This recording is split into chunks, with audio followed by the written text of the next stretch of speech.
What's up, everybody? Welcome to a Wednesday edition of The Squeeze. I am Tyler Conniman, and yeah, I'm wearing the Leafs hat. So what? The conference finals are set, and it's Florida and Carolina and Dallas and Las Vegas. So what? I'm going down with this ship. Be interesting to see what kind of offseason the Toronto Maple Leafs have this year. Dubas has said that if he doesn't come back, he will go nowhere. So, interesting turn of events there, but man, we are getting down to the nitty-gritty. We are down to the conference finals in both the NBA and the NHL. The conference finals started in the NBA last night. Game one of the other series goes tonight, and we have a bet on that. And then it's baseball, right? And man, I've been struggling a bit betting on the baseball. It's probably the hardest sport for me to bet on. There's so much variance playing every single day. Even the best teams are going to lose like 65 times. So it's very hard to predict day to day how it goes. You've got pitchers starting 35 times a year, and the best ones are still going to, not win 10 times, things like that. So it's been tricky. So it was a 1-2 day on Monday. Before we get into today's bets, just want to quickly mention BetStamp, the best place to shop all of your lines. Find the best odds across all the sports books, and also the best way to track your bets as well. So you can keep a log, analyze what you're doing well, what you're not doing. So download the app BetStamp. You can find the link in my description below with a promo code promo code TCONIUM, which will give you exclusive offers at various sports books when you sign up. Okay. Let's get to today. It's game one of the Boston Celtics and the Miami Heat. And the books think that the Miami Heat are going to get blown out by the Boston Celtics. The line is -8.5. Yeah, I'm going to take +8.5 on Miami. What has Miami done aside from show us that they are much better than people thought? They've already knocked off the Milwaukee Bucks. They've knocked off the New York Knicks. And now they're 8.5-point underdogs to the Boston Celtics, who, to be honest, haven't looked all that great. They went to 7 games against Philly. Yeah, I guess you could say game 7 went really, really well for Boston.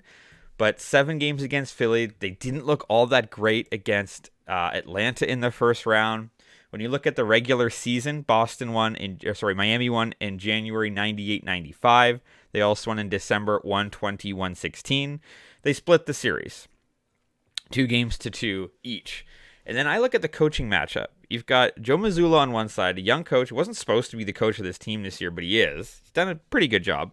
Then you've got Eric Spoelstra on the other side for Miami, who's one of the best coaches in the NBA, has won titles, has done it all.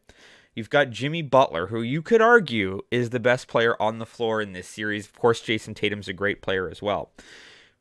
But I just think they've just got that dog in them, for lack of a better term. And I just don't think that this game is going to be a blowout. It's game one. Miami's been waiting for this. Miami's really got nothing to lose. Boston is the odds-on favorite. Boston was the favorite to win the title at the start of the year. Boston was the favorite to win the title at the start of the playoffs. Boston is the odds-on favorite to win it now, even over Denver. Miami is plus 1,500 to win the NBA championship. They've got nothing to lose. They're playing with house money. They're going to play loose. They're going to go after it. I just don't see this being, a 10-point game. So I'm going to take the Miami Heat plus 8.5. That's -110 at BetRivers. I do think Boston probably wins this game.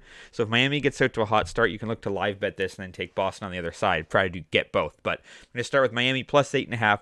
That's -110 at BetRivers. And then we're going to move to Major League Soccer. I'm going to stay away from the MLB a little bit today. We're going to start with the New York Red Bulls and the TFC. Look, TFC's been brutal as of late. We all know it. They're dead last in the standings in the East, sitting at 15th, right? They have 2 wins. They have 4 losses. They have 6 draws. New York, not much better. In 12 games, they have 2 wins, 4 losses, 6 draws. They've actually been worse. The only thing that's different is that they have a less goal differential. New York has been a little bit better defensively. They've given up 11 goals in 12 contests. They've only scored 8. TFC's scored 13, given up 17. I'm taking both teams to score in this contest. The last time these teams met, it was a 2-0 win for New York. Previous to that, a 4-1 win for New York, and then a 1-1 draw. I don't think it's going to be another 2-1 win for New York. I think TFC has been able to score. Their striking has been pretty good, especially with Insigne back full-time in the lineup. It's just their defense that I don't think has been able to stop anything. And that's why their goal differential is where it is. That's why they've given up 17 goals in 12 contests. Toronto hasn't been good. I just picked Montreal to beat them on the weekend, and they did. This has the makings to me of a 1-1 draw. So I think both teams score in this game, and I'm going to take that. That is at Bet365. It's -110 for both New York and TFC to score a goal in tonight's game. I'm actually pretty excited about this game. This could be the game where TFC is able to turn it around, and they're supposed to be at least a playoff team this year, dead last, as we head into the summer window. So, man, hopefully this is the time they can turn it around and maybe win this 2-1, but give me both teams to score. And then also in TFC, also in MLS, we've got a nice juicy matchup that we can do a money line parlay with. Now you might say, geez, money line parlay in soccer, there's a lot of ties, there's a lot of draws, and that's true. But we've got, tonight we've got Seattle, and they are taking on, where did it go? Seattle's taking on Austin, Texas tonight. You've got a matchup between 7-3-2 Seattle at home against 2-5-4 Austin. Seattle is one of the better teams in the Western Conference standing. In fact, they are the best team in the Western Conference. They've got 23 points currently. As I mentioned, 7-3-2. Their goal differential is they're 19-4-9 against. They're 4-1-1 at home.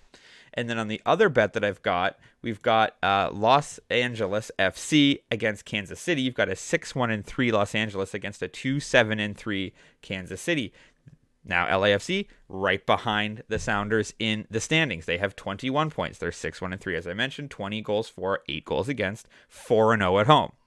One game being played in LA, one game being played in Seattle, where they're combined 8-1-1 between Seattle and LAFC. And then you look all the way down to the bottom of the standings. You've got Kansas City that's dead last.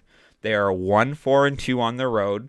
They have a -8 goal differential for the worst in all of MLS. And then you've got Austin, who is 1-3-1 on the road. They have a goal differential of -7, second worst. So, yes, you might see a draw.